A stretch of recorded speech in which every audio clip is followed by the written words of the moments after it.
When you're trying to get pregnant, tracking your menstrual cycle can help you figure out your most fertile window.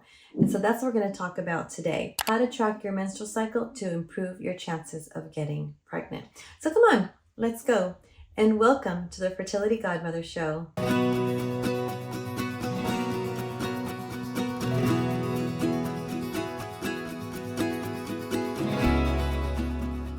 Hi, I'm Denise Noyer-Arez. I'm your host and I'm your fertility godmother. And on this show, we talk about everything fertility. I help women get pregnant, stay pregnant, and have healthy babies by using my 5-step fertility system. Today, I want to share with you how to track your menstrual cycle to increase your chances of conceiving. The first step is knowing how long your menstrual cycle is.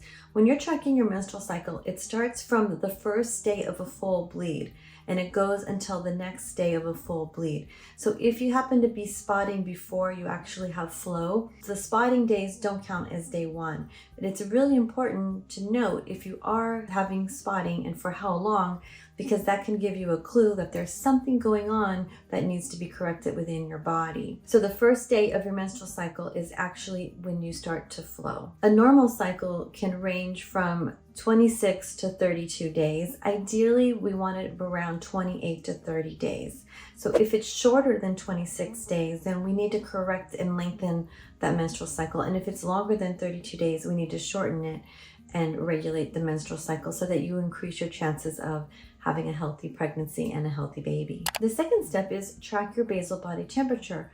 Your basal body temperature is your resting temperature and it can shift really easily. So when you chart your basal body temperature, we want to make sure that you're taking your temperature first thing in the morning before you get up to go to the bathroom or before you roll over and give your honey a kiss good morning. Stick the thermometer underneath your tongue, and you can also stick it in the vagina so that you can get a good, reliable reading. And then you can make a note of that using a chart, or they have amazing apps that can really help you track your temperatures. When you track your basal body temperature every day, it'll give you an idea of when you're ovulating. What happens is when you ovulate, you'll have a dip in the temperature and then a spike in the temperature. And we want that temperature to rise at least 5 degrees above that actual dip. And we want it to rise pretty quickly. So when you are looking at your basal body temperature, we're looking at the pattern. This isn't something that you need to do for years, but ideally if you do it for 3 months or 6 months and you start to pay attention to the pattern, you'll learn about your ovulation. You're going to learn about your body, which is really important. One thing it's important to recognize is when you are doing a basal body temperature, it's going to show the ovulation after you've already ovulated.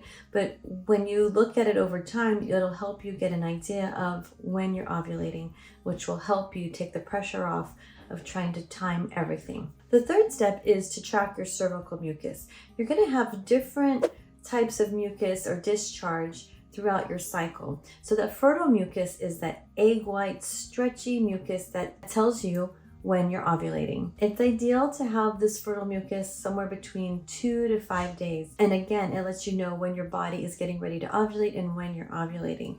So that is important to pay attention to.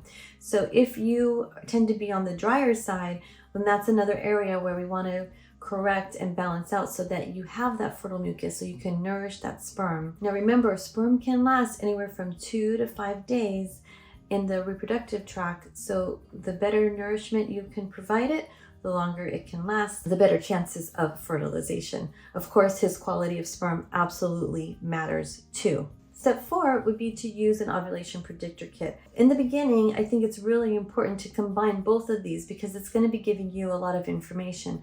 The basal body temperature chart gives you information throughout your whole cycle that you can pay attention to. And the ovulation predictor kit lets you get a really clear picture of when you're ovulating or preparing to ovulate. So that ovulation predictor kit is very beneficial, especially when you're trying to figure that piece out. And again, it's not something you need to do all the time, but from a period of maybe 3 to 6 months can be really helpful as you're trying to learn and understand your body. But once you know that you're ovulating and when you're ovulating, you don't need to continue because it can start to add a lot of stress.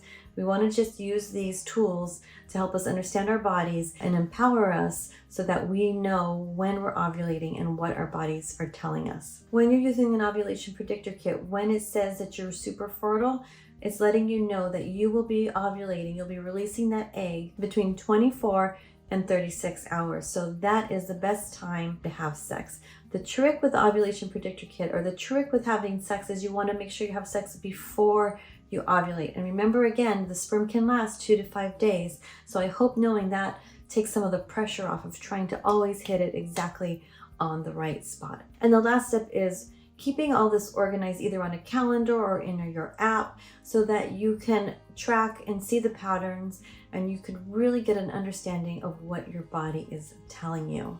So a quick wrap up, following these steps and really understanding your body, getting that information of when you're ovulating can really help you improve your chances of conceiving. And if this is something that you've been struggling with for a while, let's take a look at where the imbalances are and discover the underlying reason of why you may not be conceiving yet.